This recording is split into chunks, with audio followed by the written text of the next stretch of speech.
কি কৈছো যে যিকোনো সংখ্যা যেতিয়া আমি টেবুল লিখিবলৈ যাম সেই সংখ্যাটোৰ নিয়েৰেষ্ট ৰাউণ্ড ফিগাৰটো প্ৰথম আইডেন্টিফাই কৰিব লাগিব আমাৰ ঠিক আছে সো 19ৰ নিয়েৰেষ্ট ৰাউণ্ড ফিগাৰটো যেহেতু 20 হয় তো আমি 19ৰ কাৰণে এনেকৈ লিখিছো 2 আৰু ওপৰত 1ৰ ওপৰত এই বাৰডাল দিছো মই এতিয়া কি ক'ব বিচাৰিছো যে যেতিয়া এনেকৈ বাৰডাল দিয়া হয় ইয়াত কোৱা হয় ঋণাংক অৰ্থাৎ -1 মানে 1 কম 2ৰ ওপৰত যদি এনেকৈ বাৰ আহে এইটো অৰ্থ কি হ'ব 2 কম তাৰমানে -2 ঠিক আছে বুজি পাইছে কথাটো সো এইকাৰণে মই 19ক তাৰমানে এনেকৈ লিখিব পাৰোঁ 20ৰ পৰা 1 বিয়োগ কৰিলেতো 19 হয় এইটো লিখি ল'লোঁ এইটোলৈকে আপোনালোকৰ ষ্টেপ 1 হ'ব এতিয়া টেবুলখন মই লিখিবলৈ গৈ আছোঁ ছাপ'জ 19ৰ টেবুলটো 19 1 যা 19 2 যা আমি এনেকৈ লিখি যাব লাগে এনেকৈ আমি লিখি যাব লাগে লিখা প্ৰচিডিউৰটো কি চাওক প্ৰথমটো যিকোনো সংখ্যাক একেৰে পূৰণ কৰিলে কি হ'ব একেটাই হ'ব তো 19 এইটোলৈতো কোনো কথাই নাই 19 আমি লিখি ল'লোঁ এতিয়া ইয়াৰ পিছৰটো আমি ভাবিব লাগে কেনেকৈ লিখিম তাৰ প্ৰক্ৰিয়াটো হ'ল যে আমি যদি ইউনিট প্লেচটোৰ কথাই প্ৰথম ভাবিছোঁ ইউনিট প্লেচত ইয়াত কি লিখা আছে 1ৰ ওপৰত এটা আঁচ আছে মানে ঋণাংক তাৰ মানে আমি ইউনিট প্লেচৰ পৰা এক এককৈ কমাই যাম ঠিক আছে ইউনিট প্লেচৰ পৰা এক এককৈ কমাই যাম আৰু টেন্স প্লেচত কি আছে 2 মানে পজিটিভ 2 পজিটিভ 2ৰ অৰ্থ হ'ল 2 2কে বাঢ়ি যাব পজিটিভ মানে বাঢ়িব আৰু নেগেটিভ মানে কমিব সো এতিয়া মই যেতিয়া লিখিম 9ৰ পৰা এইটো ইউনিট প্লেচত 1 মাইনাছ 9ৰ পৰা 1 কমিলে কিমান হ'ব 8 ঠিক আছে আৰু এইফালে 1ৰ পৰা 2 বাঢ়িলে কিমান হ'ব 3 হ'লনে আকৌ 9 3 গুণ 8ৰ পৰা 1 কমিলে 7 আকৌ ইয়াৰ লগত 2 বাঢ়িলে 3 লগত 2 প্লাছ হ'লে 5 তাৰমানে এইফালে 2 2কে বাঢ়ি গৈ থাকিব এইফালে 1 1কে লেছ হৈ গৈ থাকিব ঠিক আছে এতিয়া এই প্ৰক্ৰিয়াটো মই কেৱল লাষ্টলৈ গৈ আছোঁ ইয়াত অকণ কথা এটা আছে 7 লিখিলোঁ তাৰপিছত 6 9 4 গুণ এনেকৈ ওলাব মই লিখিয়ে গৈছোঁ এইফালে 76 তাৰপিছত আহিব আমাৰ 95 হ'ল তাৰপিছত আহিব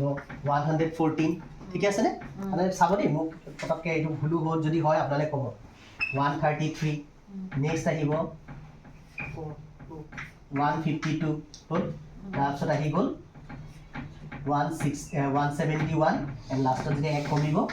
190 এইটো 9 10 গুণ 190 হয়নে 19ৰ লগত 10 পূৰণ কৰিলে আমি 190 পাম সো ইয়াত গৈ শেষ হৈছে কিবা জটিল আছে জানো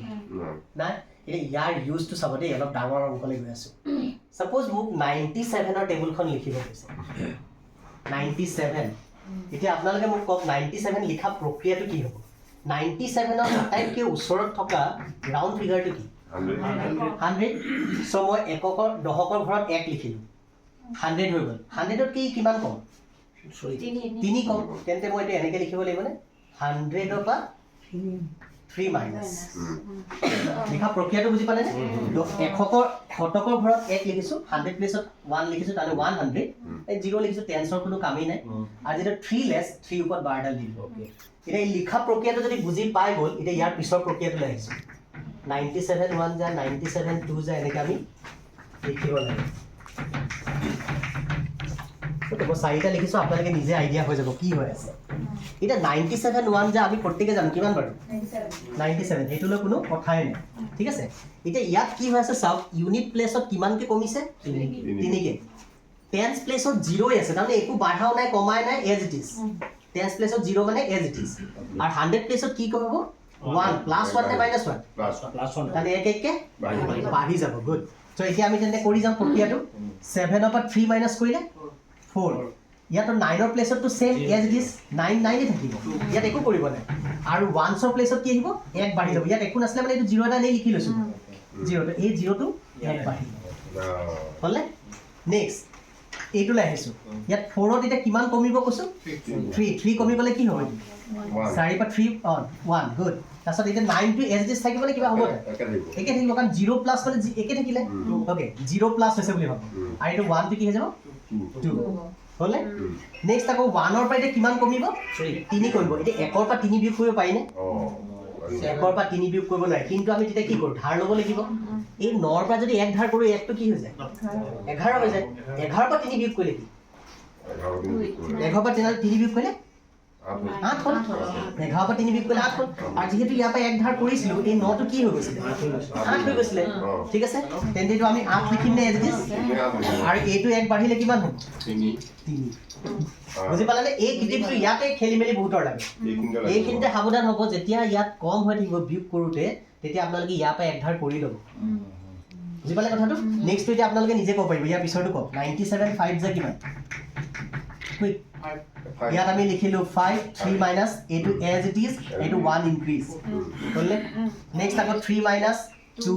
এইটো এজ ইট ইজ এইটো 1 প্লাছ 5 হ'লনে এনেকৈ এই প্ৰক্ৰিয়াটোৰে আমি এইবাৰ আপোনালোকে কওক এইবাৰ কি এতিয়া কিমান হ'ব এইবাৰ 9